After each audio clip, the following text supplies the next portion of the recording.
Mark Meldrum, Northern Ohio Chevelle Club, out here in the Great Lakes Fence Meldrum Monster Garage with the Bob Eppley microphone going tonight because there's ever so slight little breeze. I don't want to hear any wind noise. And we're listening to the Indians game, so the microphone might pick up a little bit of that. It's 1-0. The Cubs are winning. Dang it.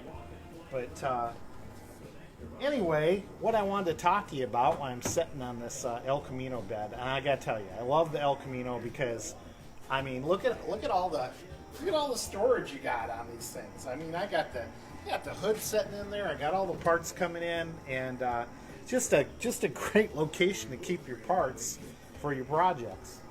So let's talk about the Holley Sniper fuel injection unit that we purchased for the car. And of course, I've already mounted the main throttle body fuel injection on the car itself, but we got a lot left to do, and it'll go quick. Some of the things that you get with the master kit. Now, this is a standard master kit. They ship you a nice little inline fuel pump. So we will mount this fuel pump somewhere on the frame rail of the car. And of course, you got a nice little Wix fuel filter. And then there's another filter. So there's a coarse filter and a fine filter. And then, of course, all the little fittings and doodads you may need to put the system together. And, of course, fuel hose. Okay. And then on the electronic side, of course, you got the wiring system. Everything's marked up A-OK. You got a oxygen sensor that we will have to mount into the exhaust system. And by the way, I started on the exhaust system tonight. This thing isn't going to have some really loud exhaust system. It's got a totally stock exhaust system. So this should bolt into it very nicely.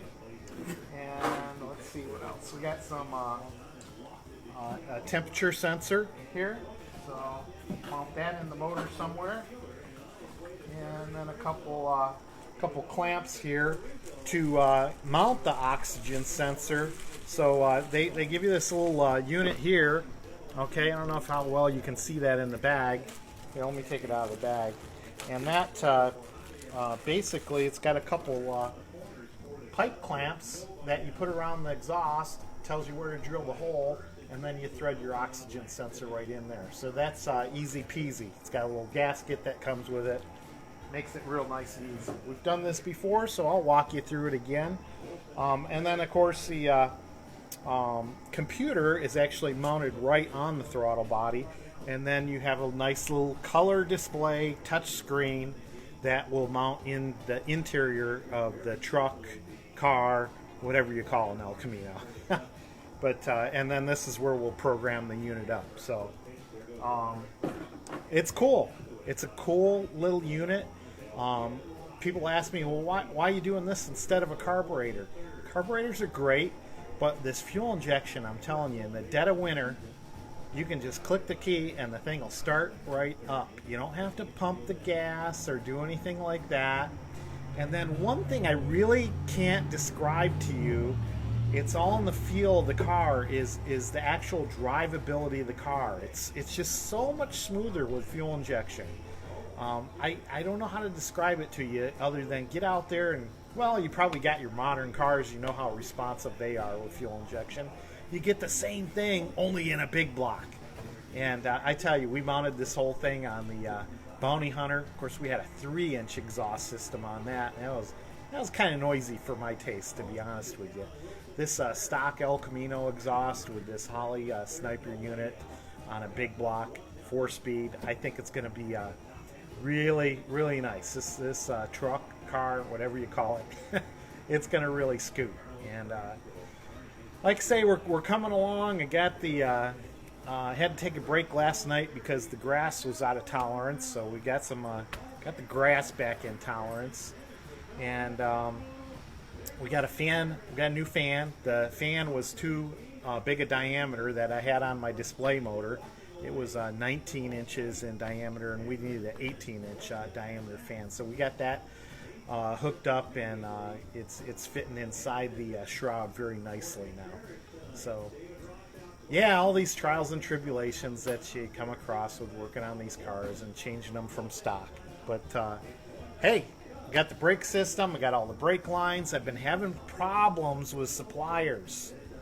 Ground Up is shipping directly from their suppliers right now, like these brake systems. And they were telling me I wasn't going to get this thing till 2-3 weeks from now. And I said, no way, Jose.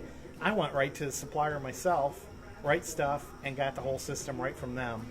They're right up in Michigan. I got it in 2 days.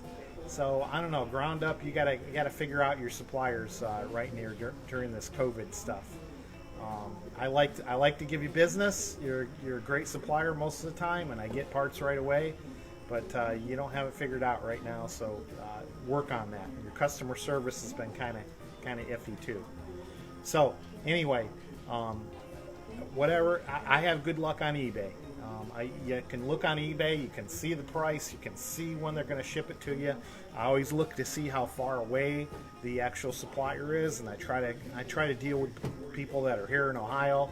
Like, you can even get Summit Racing sells on eBay. So I got a few parts from Summit Racing, and you save some bucks every once in a while. So there you go.